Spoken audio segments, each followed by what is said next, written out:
ठाकुर घरे राशि तेल जलाइबा द्वारा कौन होता है आसतु जानिबा। पूजा घर सबुठारु पवित्र मना जाए। पूजा घरे प्रतिदिन पूजा करबा और प्रतिदिन दीप जलाइबा द्वारा घर को सुख आसी थाए। एमितिरे पूजा घरे राशि तेलर दीप जलाइबा द्वारा अनेक प्रकार लाभ मिलता है। तो आसतु जानिबा कौन से लाभ।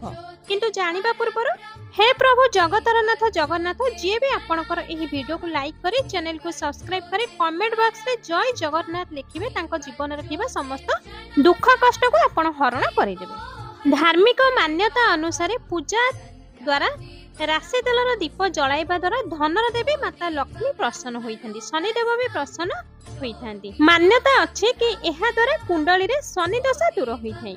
पूजा घरे राशि तेलर दीप जलाइबा द्वारा कुंडली रे मंगल ग्रह मजबूत होइथाय। एहा सहित कुंडली रे चंद्रमार स्थिति भी मजबूत होइथाय।